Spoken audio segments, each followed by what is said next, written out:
Girl, you've been bringing me food for 4 months now whenever the boss isn't looking. Let me pay you back for that kindness. Tomorrow, don't be the first one to open the diner. Show up late on purpose. Let the manager open the doors. I'll explain everything the day after tomorrow. Maya woke up 5 minutes before her alarm went off. It happened every single morning. For the past year and a half, her body had instinctively learned to wake up at 5:30, as if an internal guard wouldn't let her oversleep for even a second. She stood up carefully from the couch, trying not to let the springs creak, and tiptoed to the window. Outside, the night was still pitch black, with only the street lamp near the porch casting a yellowish glow on the snow-covered yard. Her mother was sleeping in the room behind the thin wall. Maya listened closely. Her breathing was steady and calm. Good. That meant the night had passed without a seizure. After the stroke, every peaceful night felt like a small miracle. 18 months ago, her mother, Mrs. Ruby Hawthorne, could still walk and talk clearly, even trying to help around the house. But a second stroke 3 months ago had left her bedridden. Now, her left side was paralyzed, her speech was slurred, and Maya had become more than just a daughter. She was a caregiver, a nurse, and a provider. Maya washed her face with ice-cold water. The hot water had been shut off yesterday, and they promised it would be back by evening. She quickly pulled on black jeans and a white blouse, sliding her feet into worn-out sneakers. She caught her reflection in the hallway mirror, a pale face, dark circles under her eyes, her hair gathered into a messy ponytail. She was 26 years old but looked 35. Maya grimaced and turned away. No time for vanity. There was only a bit of oatmeal and 2 eggs left in the fridge. She cooked the oats, left them in a bowl for her mom, and placed a note next to it.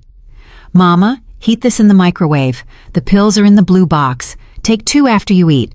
I'll be home at 3. Love you, Maya." Her mother couldn't always make out the letters. They often blurred or got tangled, but Maya wrote to her anyway, hoping today might be different. She threw on her old coat, wrapped a scarf around her neck, and stepped out. The elevator had been broken for 2 months, and they lived on the 4th floor, so she had to take the stairs.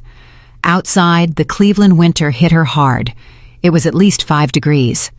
The snow crunched under her feet, and the cold nipped at her nose. Maya quickened her pace. It was a 20-minute walk to the Rusty Spoon, the diner where she worked. She had to open it by 6 o'clock. The streets were empty, with only a few cars passing by, their headlights cutting through the darkness to reveal snowdrifts and bare trees.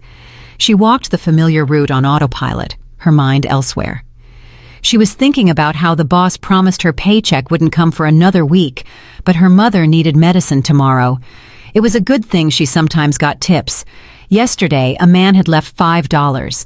It wasn't much, but it was something. The Rusty Spoon was located on the ground floor of an old brick building on the outskirts of the city. It used to be a regular storefront before the owner bought the adjacent space, tore down the walls, and turned it into a diner. It was spacious enough: 6 tables, a long bar counter, and a kitchen behind a partition. The interior was simple: wooden tables, checkered tablecloths, and framed photos of the city's skyline on the walls. Nothing fancy, but local folks from the nearby apartments kept the place busy. Maya pulled out her keys and opened the door. The air inside smelled like yesterday's gravy and something sweet, likely leftover cinnamon rolls. She flipped the switch and the room flooded with light. She hung her coat in the back room and tied on her apron. The work began immediately. Start the coffee machine, wipe the tables, set the chairs, and check the fridge.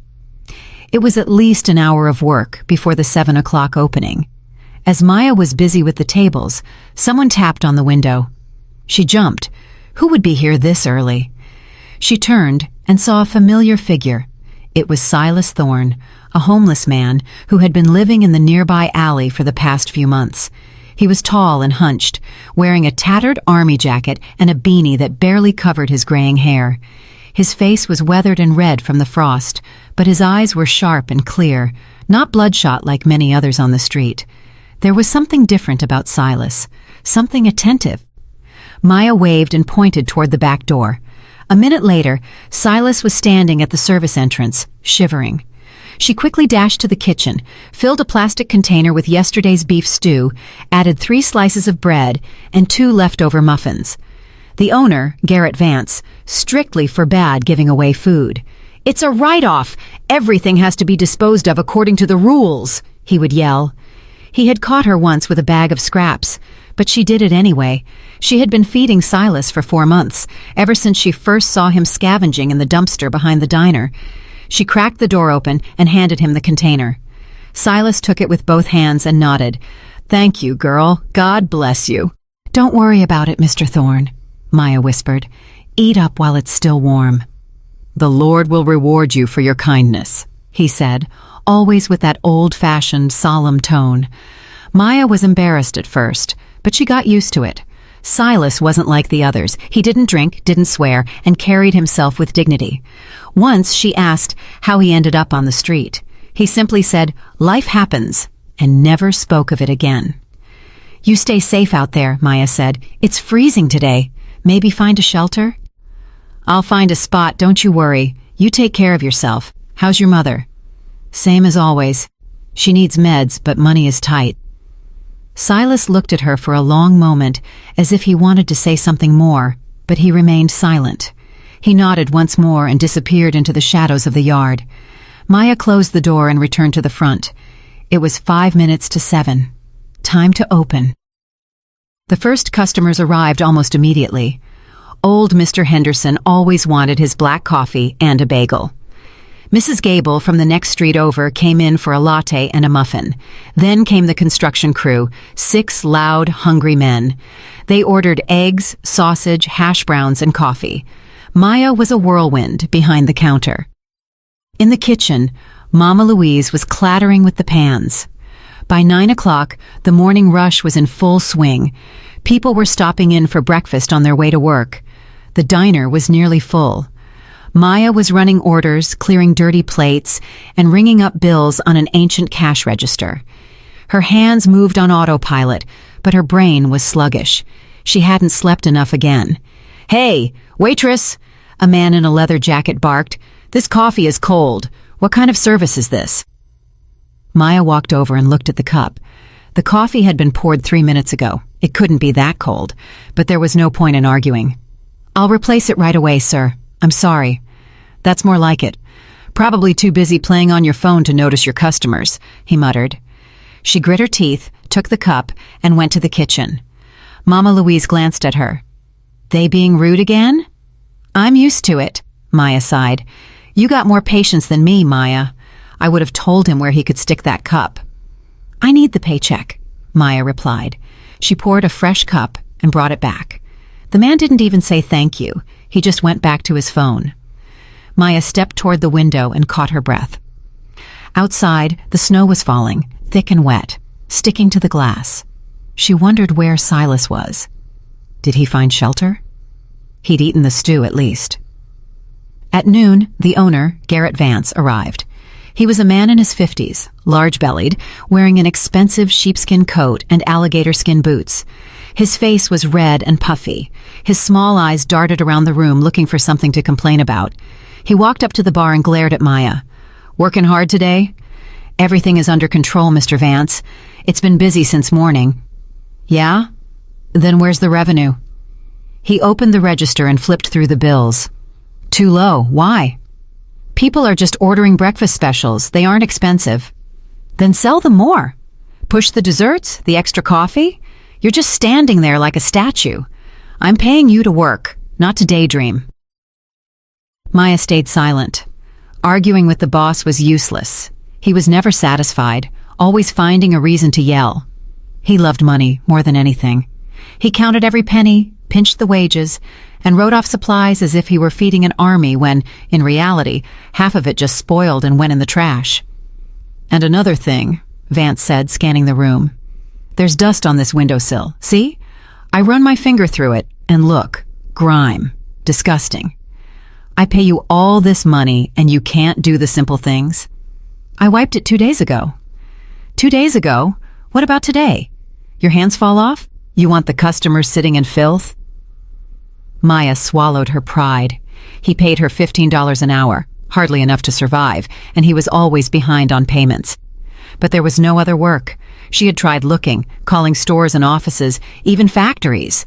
No luck, no experience, no degree, and a sick mother who needed constant care. Who would hire her? "I'll wipe it now," she said quietly. "See that you do, and move faster. I'm not running a charity here."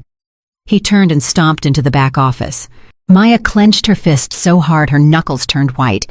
She breathed slowly, counting to 10. "Don't lose it. You need the money. Mama needs her meds. Everything else comes second." The day dragged on. The lunch rush came and went, followed by a lull. Maya managed to eat a piece of toast and some tea in the kitchen. She wasn't even hungry. Her stomach was tied in knots from exhaustion. Her legs were throbbing, and her back ached. She sat on a stool, leaned against the wall, and closed her eyes. Just 1 minute of rest. "Maya!" Mama Louise barked from the kitchen. "Orders up! Table 3!" She jumped up, grabbed a plate of grilled chicken, and ran. And so it went until evening. Rush, orders, customers. At 3 o'clock, her mother called. She slurred something into the phone, and Maya could barely make it out. "Medicine! Out!" Maya's heart skipped a beat. She ran to Vance's office. "Can I leave a little early today? My mom needs her prescription filled urgently." "Leave early? The shift is until 6. Who's going to cover for you?" "Please, Mr. Vance, my mom is sick. She's in a bad way." "Everyone's got problems, Maya. Look at me. Taxes, rent, payroll. You think it's easy? You work until the end of your shift, then go wherever you want. She'll be fine for a few hours. Don't ruin my schedule." Maya backed away. Her eyes stung with tears, but she held them back. She went back to the floor and kept working. One thought circled her mind. Get there in time. She had to get to the pharmacy before it closed. If she didn't, her mother would spend the night without her blood pressure meds, and that was dangerous. Her pressure could spike, and another stroke could happen. At 6 o'clock sharp, she bolted out of the diner without even changing. She grabbed her coat and hit the street. The pharmacy was 10 minutes away if she ran. Maya ran, ignoring the icy patches on the sidewalk, nearly slipping but catching herself. She burst into the pharmacy, gasping for air. A young pharmacist was behind the counter, flipping through a magazine. "I need Capotine, 2 packs. "Got a prescription?" "Yes, right here." Maya handed over a crumpled piece of paper. The pharmacist took her time, looking it over, then walked into the back. Maya shifted from foot to foot, counting the seconds. The girl returned with 2 boxes. "That'll be $42. Maya pulled out her wallet and counted every cent. $43, all she had left until payday. She paid, grabbed the medicine, and ran home. Her mother was lying in bed, breathing heavily. Maya rushed to her, hugged her, and kissed her forehead. "It's okay, Mama. I have the medicine. I'm going to give it to you right now." She poured a glass of water and helped her take the pill. Her mother swallowed with difficulty, coughing. Maya rubbed her back, whispering, "Quiet now, everything's okay." Gradually, her breathing leveled out. She closed her eyes and drifted off. Maya sat on the edge of the bed and rested her head in her hands. She was so tired she couldn't feel her limbs. She wanted to lie down and not get up for a week, but she couldn't. Tomorrow was another workday, another early wake-up call, another walk in the dark, another day of putting up with Garrett Vance and complaining customers. That evening, she heated up the leftover oatmeal and ate it without appetite. She cleaned the kitchen, helped her mom change, and settled her in for the night. Then she lay down on the couch, covering herself with an old quilt. She couldn't sleep. Her mind was racing. Money, medicine, work. How was she going to keep going? She thought of Silas. Strange old man, homeless, but he had this inner strength. He never asked for anything. He only thanked her. He looked at her as if he could see right through her. Sometimes Maya felt it was easier to talk to him than to anyone else. He didn't judge, didn't give unsolicited advice. He just listened. The next day was a repeat of the last. The early wake-up, the dark walk, the opening. Maya brought Silas food, beef stew and a cornbread muffin this time. He took it and thanked her, but there was something new in his eyes, a flicker of anxiety. Maya wanted to ask him what was wrong, but Mama Louise called her from the kitchen. That evening, as her shift ended, Maya looked out the window. Silas was standing by the dumpster, but he wasn't looking through it as usual. He was just staring at the diner. He watched it for a long time, then turned and walked away. It was strange. The days blurred together. Work, home, Mama. Work again. Maya was holding on by a thread. One day, she went down to the basement storage to get a bag of flour. The bags were stacked in the far corner on old wooden pallets. As she was dragging one out, she tripped and fell to her knees. It hurt like hell. She stood up, rubbing her leg, and noticed something behind the pallets. She moved one aside. Hidden there were 3 more bags, thick, blue, tightly sealed. Maya touched them. There was something powdery inside. Strange. She tried to untie the cord, but it was too tight. Whatever, she thought. Probably just extra supplies the boss is hoarding. She put the flour back, covered the blue bags with the pallets, and went upstairs. She didn't think much of it. That was a mistake. A few more days passed. Maya had almost forgotten about the bags. Her head was full of other problems. Her paycheck was late again. Vance just waved her off. Next week, next week. But Mama needed new meds. The doctor had prescribed heart supplements, and they were expensive. Maya counted every nickel, saving her tips, but it still wasn't enough. That evening, she stayed late. Mama Louise had left at 5, and Jordan, the manager, left at 6. Vance had stopped by briefly, grumbled about expenses, and sped off in his SUV. Maya was alone. She had to close out, wipe the tables, and mop the floors. She worked in silence, lost in thought. When she finished, it was almost 7 o'clock. Outside, the twilight had deepened, and the street lamps were glowing. Maya took off her apron, put on her coat, and packed some leftover rice and 2 cabbage pies for Silas. She went out through the back service entrance. Silas was sitting on an old crate by the dumpster, smoking a hand-rolled cigarette. He saw Maya and stood up. His face was grave, almost grim.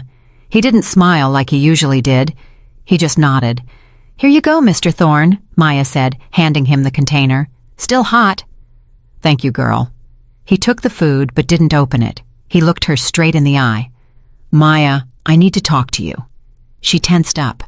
She had never heard him use that tone before. Serious, almost professional. "Is something wrong?" Silas looked around as if checking for witnesses. He stepped closer and lowered his voice. "Listen to me carefully. Tomorrow morning, you are not to be the first one to open that diner. Do you hear me? Don't come in early. Show up late on purpose. Let someone else open the door." Maya blinked, confused. "What? Why?" "Don't ask me why right now. I'll explain everything the day after tomorrow, I promise. But tomorrow, do not be the one to open that door. It's important. Very important." There was such urgency in his voice that Maya felt a chill run down her spine. "Mr. Thorne, you're scaring me. What's going on?" "Do you trust me?" She thought about it for a second. It was a strange question. Did she trust a homeless man she'd known for 4 months? But something deep inside said yes, she did. She didn't know why, but she trusted him. "I trust you," she nodded. "Then do as I ask. Tomorrow, don't be the first one there. Be late. Make up an excuse. Tell them your alarm didn't go off, or your mother had a rough night. Any lie will do, but let someone else turn that key. Not you." Maya stared at him, trying to understand. Silas was more serious than she had ever seen him. In his eyes, she saw fear, but also a fierce determination. "Okay," she said slowly. "I'll try to be late. But you promise to explain?" "I promise. I'll tell you everything the day after tomorrow." He turned and walked away toward the abandoned warehouse where he usually slept. Maya stood in the yard, clutching the keys to the diner. The cold was biting, but she didn't move. She wondered what that was about, why such a strange request, and why she suddenly felt so afraid. All the way home, she couldn't shake the feeling of dread. Something was wrong.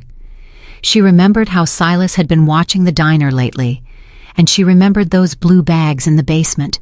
What was in them? Why had Vance been so nervous lately? He'd been coming in more often, checking things, whispering on the phone. At home, her mother was already asleep. Maya quietly undressed and lay on the couch, but sleep wouldn't come. She tossed and turned, listening to the sounds outside. Her mind was a mess. Silas's voice echoed, "Don't be the first one." Why? What could happen? She remembered his hands, strong, with thick fingers, working hands, and his posture. There was something military about it.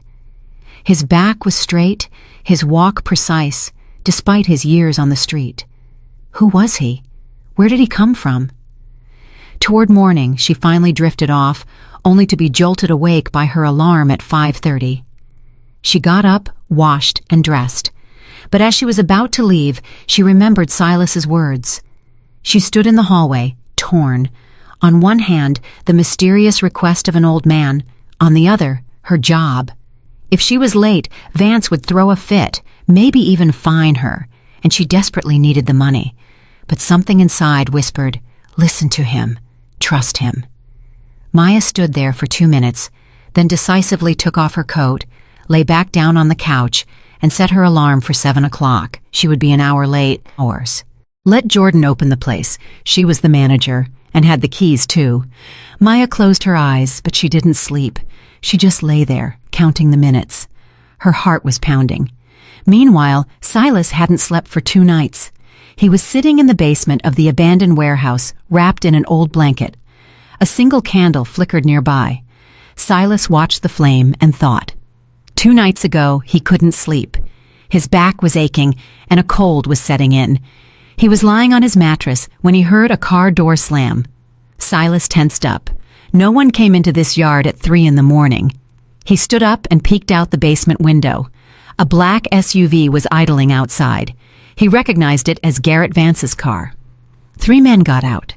Vance, in his sheepskin coat, and 2 others, tall, broad-shouldered men in leather jackets. He couldn't see their faces in the dark, but their movements were quick and professional. Silas's instincts flared. He hadn't served 8 years in the army for nothing. You don't forget things like that. He'd been in the combat engineers, explosives and demolition. His nose for danger was still sharp. He crouched by the window and watched. The 3 men walked to the diner. Vance opened the door with his key. They went inside but didn't turn on the lights. 5 minutes later, Vance came out, got in his car, and drove off. The other 2 stayed inside. Silas put on his jacket and crept out of the basement.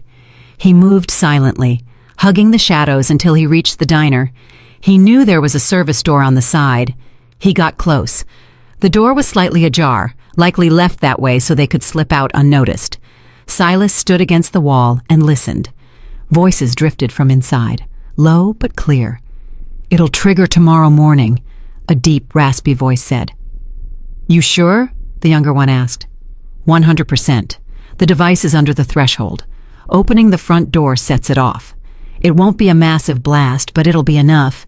The gas main is right there. They'll write it off as a leak, and the waitress is always the first one here. Every day at 6 o'clock she opens it alone. Vance checked. The younger man chuckled. "Kind of a shame. She's young." "Don't be stupid," the raspy voice replied. She stumbled onto the stash in the basement. Vance saw her poking around.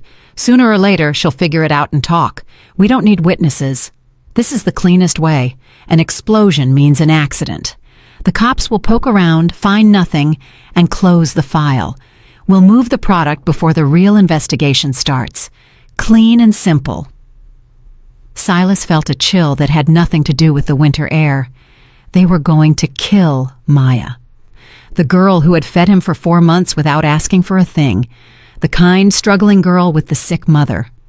He backed away from the door, his heart hammering in his chest. He had to do something. But if he went to the cops, who would believe a homeless vet? They'd think he was crazy, or worse, involved. He went back to his basement and sat on his mattress, thinking. He remembered everything he knew about military tactics, about explosives, about how these devices worked. He was a sapper, a good one. He'd cleared mines and IEDs in the Gulf. His hands remembered. His head remembered. A plan formed by morning. He would wait for those two to leave. Then he would warn Maya to stay away, and he would call the police anonymously. He'd tell them there was a bomb in the diner. The bomb squad would come, disarm it, and let the detectives handle the rest. But he had to be careful. If those two saw him, they'd kill him without a second thought. Around 5 a.m, the men left the diner. Silas watched from his window. They closed the service door, got into an unmarked black car, and drove away. Silas waited another 30 minutes, then went out. He checked the front door from the outside. Nothing visible. The device was definitely under the threshold inside. Clever. He went back to the warehouse and pulled out an old cell phone he hadn't used in years. He'd bought it 3 years ago when he still had a little money. It was dusty, and the battery was nearly dead, but it had enough juice for one call. Silas dialed 911. Emergency services. What is your location? The Rusty Spoon Diner on West Avenue, Building 12. There's an explosive device set to go off when the door opens. Check it now. Sir, wait, who is this? Silas hung up, pulled out the SIM card, and hid the phone. Now all he could do was wait and hope Maya listened to his warning. He remembered her face, pale, tired, but kind. She never looked at him with pity, only with respect. She always asked how he was doing, always brought him food while risking her own job. People like her were rare. Silas couldn't let her die. It would be a betrayal. He had betrayed too much in his life, himself, his family, his oath. But today, he could fix one thing. He could save one life. Maybe then his own life would finally have meaning again. He sat in the dark and prayed. He hadn't prayed in 20 years, but now he whispered the words his grandmother had taught him. Lord, have mercy. Save her. Maya woke up at 7 o'clock to her phone ringing. It was Jordan, the manager. Maya, where are you? Why didn't you open up? I've been standing out here for half an hour. I'm so sorry, Jordan, Maya said, her voice sounding appropriately guilty. My alarm didn't go off, and Mama had a rough night. I'm leaving now. I'll be there in 20 minutes. Maya, this is irresponsible. I can't be doing your job for you every morning. I know, I'm sorry. It won't happen again. Jordan grumbled and hung up. Maya got up, dressed, and left the house. She walked slowly, without rushing. It was a strange feeling, as if time had slowed down. She thought about Silas's words. What did he mean? When she turned onto West Avenue, she saw a cluster of cars around the diner. Police cruisers, an ambulance, a fire truck. A crowd had gathered on the sidewalk, whispering and pointing. Maya's heart raced. She started running. She pushed through the crowd and saw a familiar face. Old Mr. Henderson. Mr. Henderson, what happened? The old man turned, saw Maya, and his eyes went wide. Maya, you're alive, thank God. What do you mean? What's going on? There was a bomb in the diner, right under the door. The police showed up out of nowhere. The bomb squad said someone called it in anonymously. They just finished disarming it. Maya felt her knees buckle. A bomb under the door. She was supposed to be the one to open that door. Jordan, is she okay? She's fine. She had just walked up to the door when the cops swarmed the place. They cordoned off the whole block. Men in suits went in there and spent an hour working. They say the device was set to blow the moment the door opened. Maya sank onto the sidewalk. Her head was spinning. Silas, he knew. He warned her. A young police officer in uniform walked over with a notepad. Do you work here, ma'am? She nodded, unable to speak. The officer knelt beside her. What's your name? Maya Hawthorne. Are you the one who usually opens the diner? Yes, every day at 6.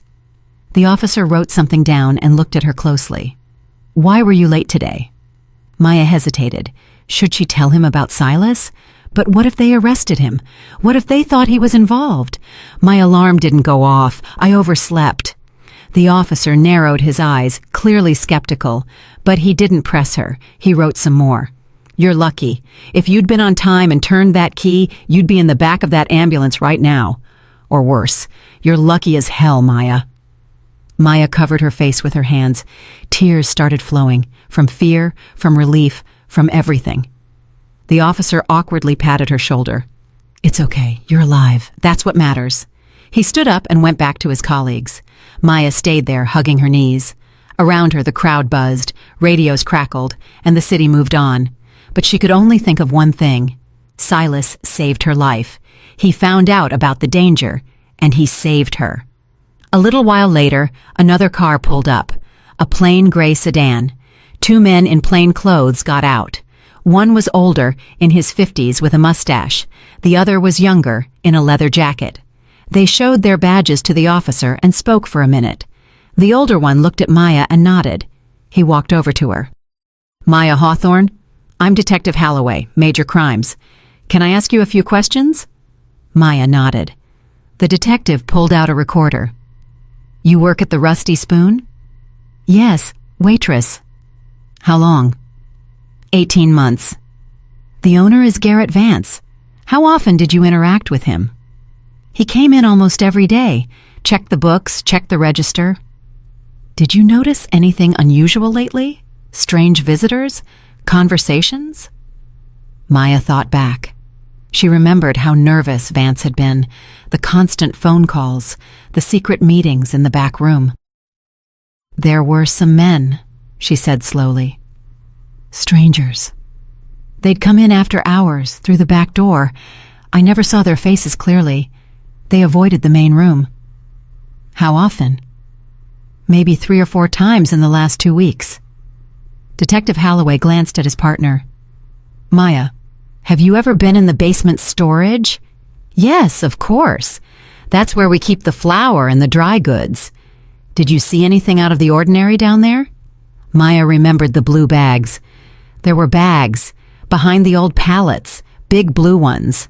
"I found them by accident a few days ago. I wanted to see what was inside, but they were sealed tight. I figured it was just extra stock." The detective leaned in closer. "When was this?" 5 days ago. Maybe a week. Did you tell anyone?" "No one." "Did the owner see you find them?" Maya tensed up. The day she found the bags, she had come upstairs and run right into Vance. He was standing by the door, looking at her with a strange, intense look. He asked what she was doing. She said she was getting flour. He nodded and left, but after that he started looking at her differently. He was always on his phone, whispering in the yard. "I think he might have seen me coming out of there," she said quietly. Holloway stood up and looked at the diner, then back at Maya. "Maya, you were in a lot of danger. Those bags were filled with heroin, a massive shipment. The diner was being used as a distribution hub. Vance and his partners were moving product through here, hiding it in the basement. When he realized you might have seen it, he decided to get rid of the witness.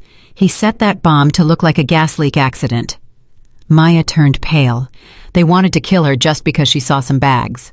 "But how did you know about the bomb?" "An anonymous call came in at 5:30 this morning. A male voice told us exactly where it was and how it was rigged.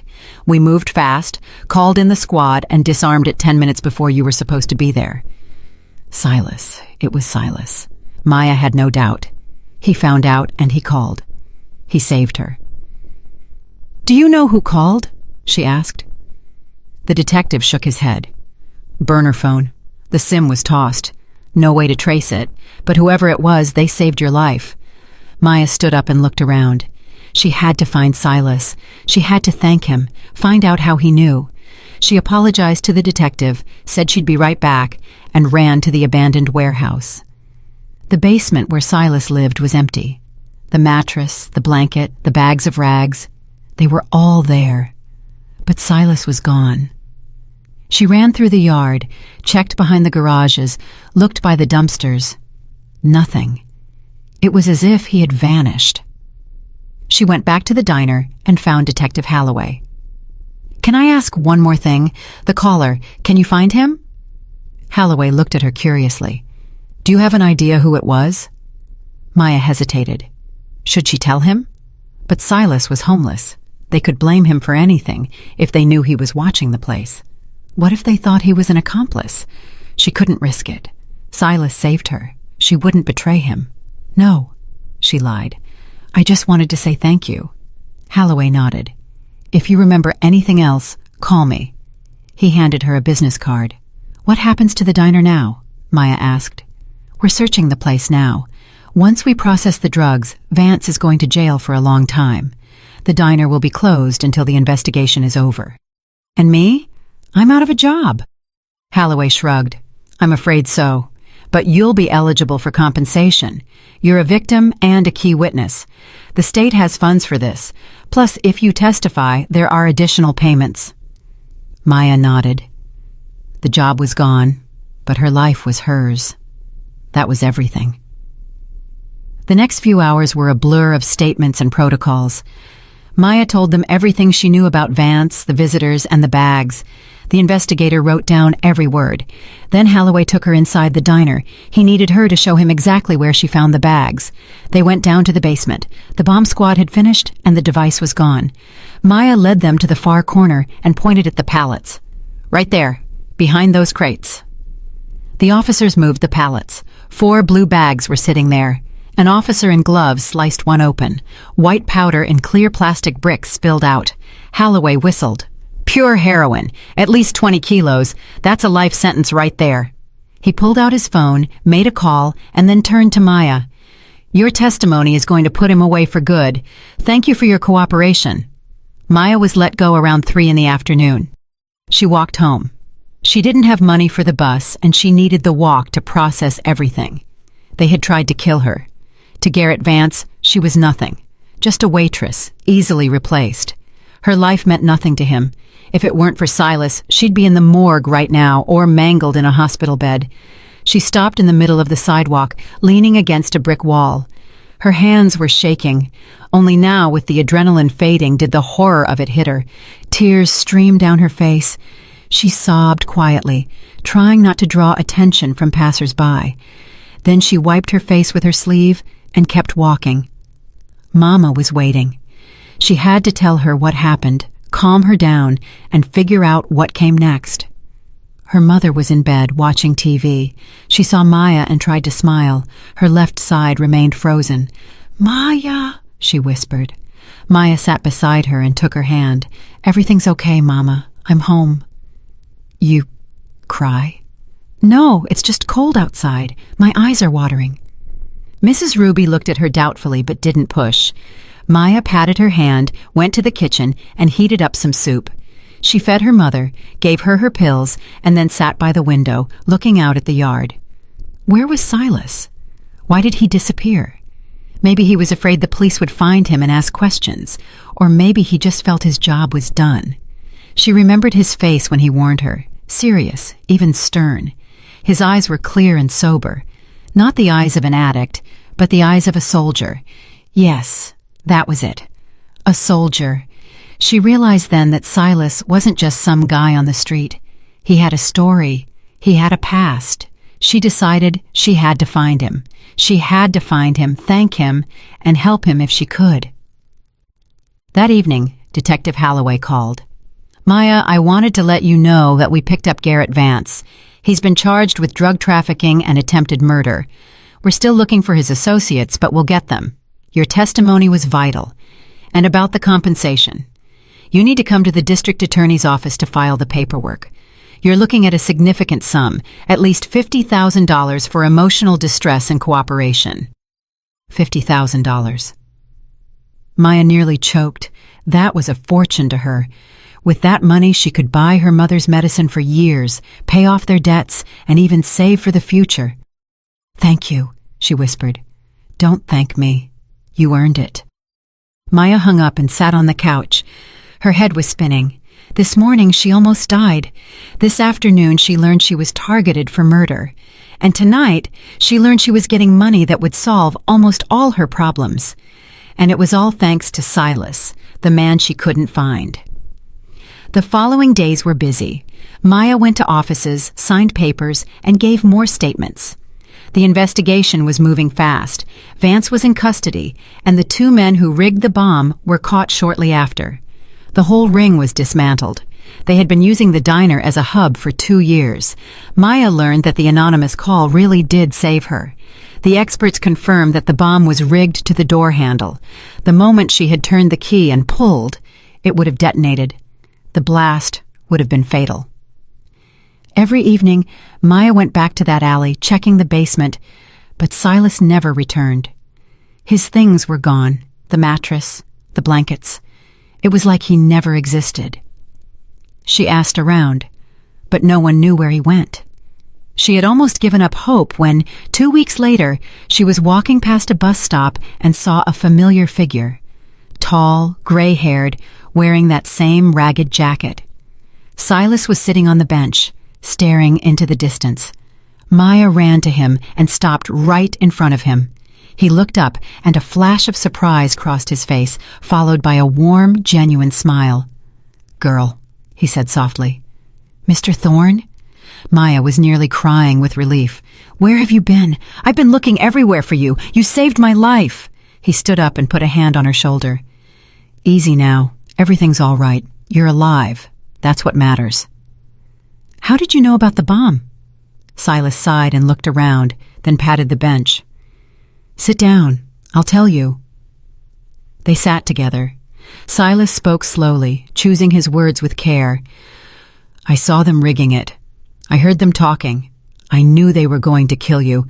I called the cops, then I left. I didn't want them questioning me. No one trusts a man on the street.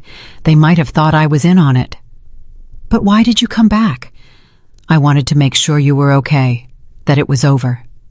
Maya looked at him, at the deep wrinkles on his weathered face, his tired but intelligent eyes. She knew she had to know the truth. "Mr. Thorne, who are you? How did you know how to spot something like that? A regular person wouldn't have known." He was silent for a long time. Then quietly, "I was a combat engineer, 8 years in the Army, 2 tours in the Gulf. I cleared mines, IEDs, you name it. That's how I knew." "And how did you end up here?" Silas's jaw tightened. He was silent again, but then the words started pouring out. "My wife died. Cancer. I was deployed, and I didn't get to say goodbye. I started drinking, got discharged.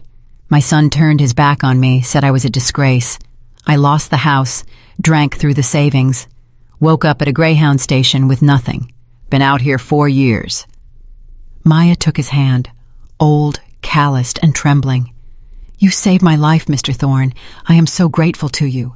I'm going to help you, I promise." He looked at her, surprised. "Help me? How?" "I don't know yet, but I'll find a way." 3 days later, Maya met with Detective Holloway again. When the formalities were over, she gathered her courage. "Detective, if someone helps solve a crime, can they get help from the state?" Holloway raised an eyebrow. "Depends on the situation. Who are we talking about?" Maya hesitated, then went for it.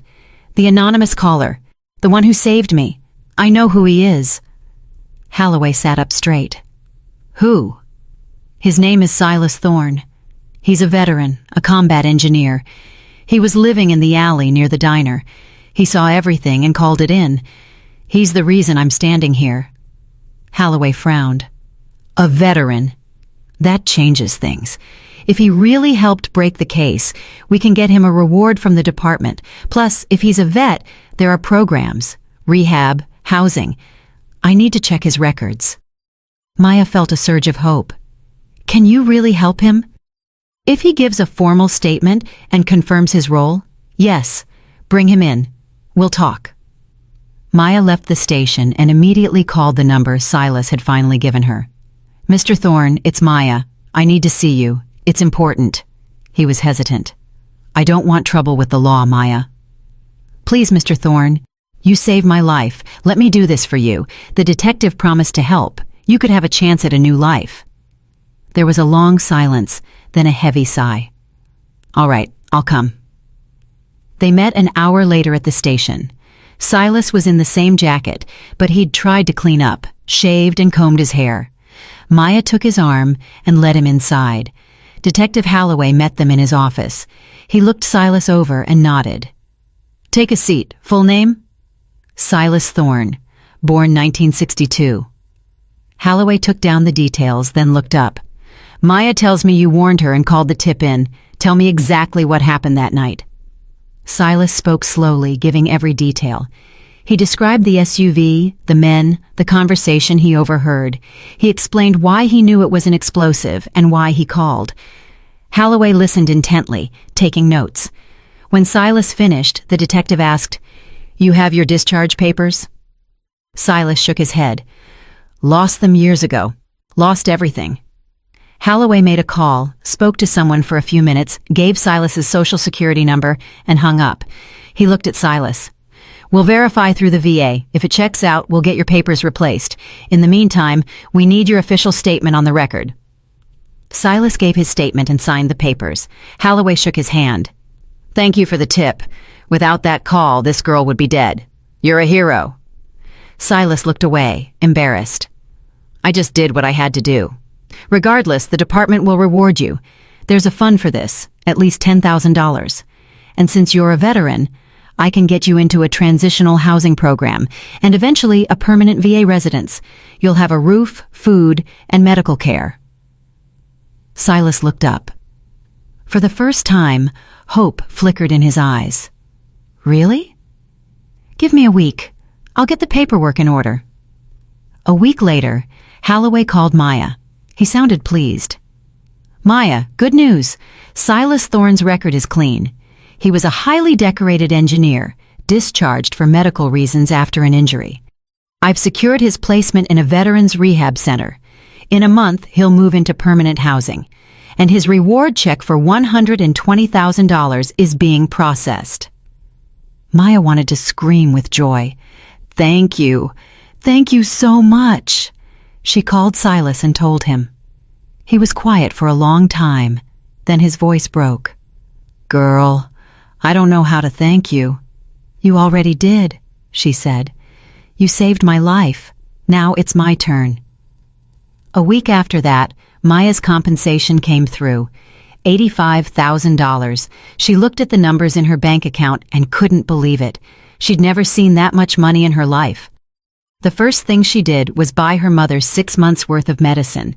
She paid off the rent, the utilities, and bought her mother a new orthopedic bed. She hired a visiting nurse to come by for a few hours a day. The doctor said regular therapy would help her regain some movement. Then she sat at her table with a notebook and did the math. She had $60,000 left. She could save it. Or... Maya remembered her old dream. She had always wanted her own place. A small cafe where she was the boss, not the waitress. A place with good people, good food, and a warm atmosphere. Not a front for criminals, but a real community spot. She started looking. She called agencies, looked at listings, and found a small space on the ground floor of a building on the edge of town. It used to be a little bakery that closed down. The rent was reasonable, $2,000 a month. Maya went to see it. It was small, maybe 500 square feet, but it was clean and bright. It had plumbing, a kitchen area, and room for 4 tables. She calculated the costs: rent, renovation, equipment, supplies. It would take about $40,000. She'd have $20,000 left for emergencies. Maya signed the lease. For the next 3 weeks, she worked non-stop. She painted the walls herself, put up wallpaper, scrubbed the floors. She bought old tables and chairs from a thrift store, sanded them down, and painted them white. She hung light curtains and ordered a sign for the front. The Kind Heart Café. Silas helped her. He was already in the rehab center, getting treatment and getting his life back on track. But he came by almost every day. He fixed the outlets, put up shelves, and painted. He worked in silence, his hands moving with the precision of a man used to building things. "Mr. Thorne, you're helping me so much," Maya said one day. "I don't know how to pay you back." He smiled. "You already did. You gave me my life back. For 4 years I was a nobody. A ghost people walked past. You fed me. You talked to me like a human being. You reminded me that I was still useful. That's worth more than any check." Maya hugged him tight.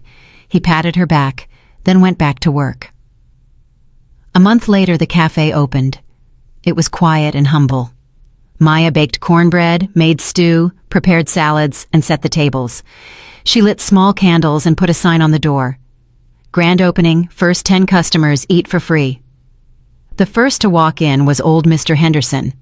He saw Maya and gave her a huge grin. "Maya, look at you, your own place. Come on in, Mr. Henderson, have a seat." Soon, other neighbors and strangers started trickling in. By evening, all 4 tables were full. Maya ran the orders, smiling, talking to guests, feeling like she was exactly where she was supposed to be. Her mother was sitting on a high stool at the counter. Maya had designed a special spot for her.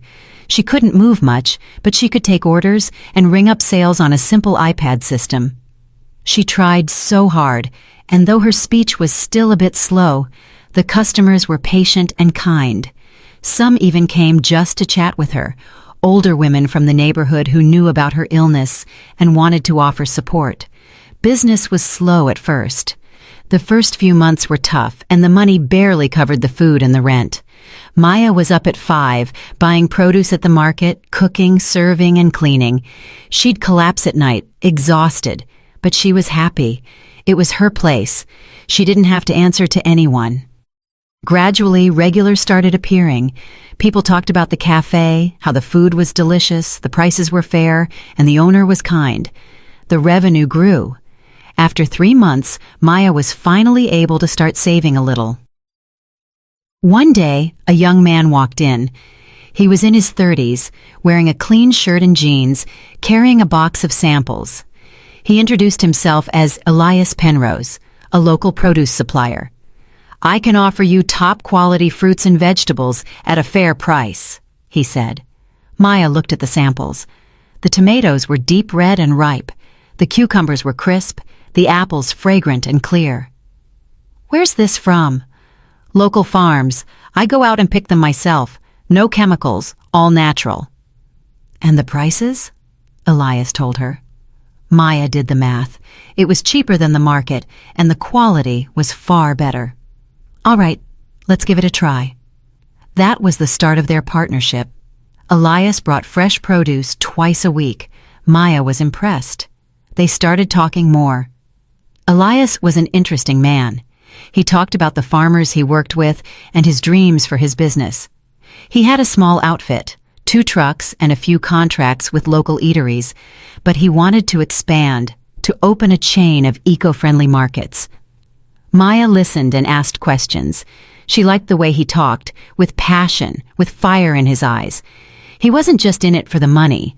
He believed in what he was doing, just like she did. One day, Elias stayed a bit longer. He helped her unload the crates, then sat at a table. "Can I get a coffee?" "Of course."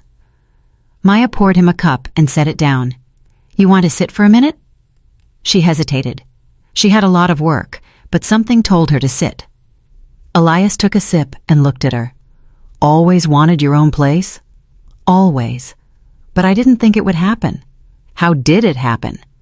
Maya told him the story, short but honest. The job advances, the bomb, Silas, the compensation. Elias listened intently, never interrupting. "You're strong," he said when she finished. "Not many people could have handled all that." "I didn't have a choice. I had to survive." Surviving is one thing. Building something of your own out of nothing is another. "You're incredible, Maya." Maya blushed. It had been a long time since anyone had complimented her like that. Elias finished his coffee and stood up. "I have to go, but can I stop by again? Not for business, just to talk?" "Of course," Maya smiled. From that day on, Elias came by more often. Sometimes in the morning before his rounds, sometimes in the evening when her shift ended. They drank coffee and talked about life, plans, and dreams. Maya talked about her mother and the struggles of running the cafe. Elias shared his own stresses. Business wasn't always easy. There were debts and supplier issues. Gradually, a bond formed. Not romantic at first, just a deep human connection. They understood each other. One day, Elias arrived with a bouquet of daisies, simple wild ones. He handed them to Maya. "This is for being you." Maya took the flowers and held them close. Tears pricked her eyes. "Thank you, Elias." "Maya, I want to say, I like being around you. You're special. You're kind, you're strong, you're real. I haven't met anyone like you in a long time." She looked at him and saw the sincerity in his eyes. She realized she liked him too, very much. "I like being with you too." That was the beginning of their story. They didn't rush. They built their relationship slowly. They walked in the evenings after the cafe closed, went to the movies, and spent time in the park. Elias met Maya's mother, and she took to him immediately. She could tell he wouldn't hurt her daughter. 6 months later, Elias proposed, not in a fancy restaurant, but right there in the cafe, at the table where they always sat. He pulled out a small box and opened it. Inside was a simple ring with a small stone. "Maya, I want to be with you forever. Will you marry me?" She looked at him, then at the ring, and felt her heart swell with happiness. "Yes, Elias, yes." The wedding was small, held in the cafe among friends and family. The tables were pushed together and decorated with flowers. They baked pies and shared a meal. Maya's mother sat at the head of the table smiling. Her condition had improved significantly over the year. She had even learned to speak more clearly. The guest of honor was Silas. He had moved into his permanent VA residence 3 months prior. He was sober, healthy, and looked like a different man. He wore his old dress uniform, which the VA had helped him recover, with his medals pinned to his chest. When everyone was gathered, Silas stood up and raised his glass.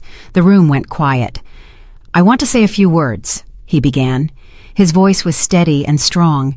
"I've lived a hard life. I've seen war, I've felt loss, and I've hit rock bottom. For 4 years I was a ghost, a homeless old man that people stepped over. I lost hope, I lost faith in people, and I lost faith in myself.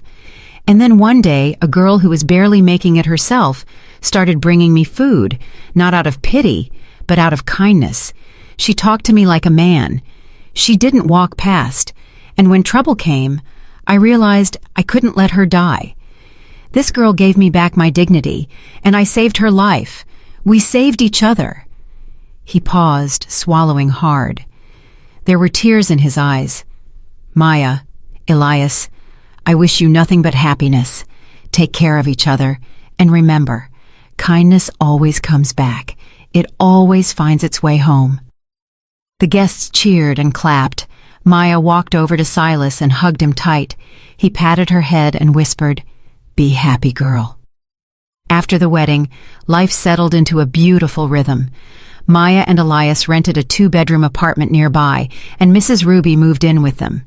Maya still cared for her, but they had help now. Elias had hired a caregiver for half the day. The cafe was thriving. Elias helped with the supplies and the books. They were a team. A year later, they opened a second small cafe in the next neighborhood, then a third. The business grew steadily, built on the same principles as the first. Silas worked as their security consultant. He came by once a week, checked the premises, made sure the exits were clear and the alarms were working. Maya paid him a small salary, but for Silas, it wasn't about the money. He felt needed. He felt useful. One evening, the 3 of them were sitting in the first cafe, Maya, Elias, and Silas, drinking tea and eating pie. Maya said, "You know, sometimes I wonder, what would have happened if that bomb hadn't been there?" "You'd still be working for that crook," Elias said, "breaking your back for pennies." "And I'd still be in that basement," Silas added, "drinking myself to death. I probably wouldn't have made it another year." Maya shook her head. "Fate is a strange thing. A terrible event turned into our salvation." "It wasn't fate," Silas corrected her. "It was kindness. Your kindness started the whole thing. You fed me without expecting anything back. I paid you back by saving you. You helped me get on my feet. Now I help you. This is what life is supposed to be. People looking out for one another." Elias nodded. "The old man is right. Kindness always returns." Maya took their hands. Silas's wrinkled, warm hand and Elias's strong, steady one. She squeezed them tight. "Thank you both for everything." They sat together, talking about the future. Outside, the snow was falling, quiet and soft. Somewhere out there, the city was moving, busy, harsh, and sometimes unfair. But here, inside the kind heart, there was only warmth, comfort, and love. Maya looked at the two most important men in her life, the old man who had become like a father, and the husband she was building a future with. She realized that life is hard, but it is beautiful because there is room for good, and that good, once planted, will always grow and return 100-fold. 2 years later, Maya and Elias had a daughter. They named her Hope. They asked Silas to be her godfather. The old man cried when they told him. "Me? But I'm just—" "You're our savior," Maya said firmly, "and our friend. No one else could do it." At the baptism, Silas held little Hope in his arms, looking at her with such tenderness that it took Maya's breath away. The old warrior who had seen war and lost everything had finally found a family again. Maybe not by blood, but definitely by heart. And the Kind Heart Café kept running. People came in, tired, cold, and lonely, and they left warmed, fed, and with a little more faith that there was still goodness in the world. On the wall hung a small plaque that Maya had put up on the very first day. "Kindness, once sown, will always return," and it was the absolute truth. If you liked my story and want to hear more, go ahead and subscribe to my channel. If you'd like to support me, you can do it through Super Thanks. It would mean a lot. In the comments, tell me which city you're watching from and what time it is, so I can see how far my story reaches. I've added 2 more life stories on the screen just for you. Click one now and let's keep spending time together. Much love, see you soon!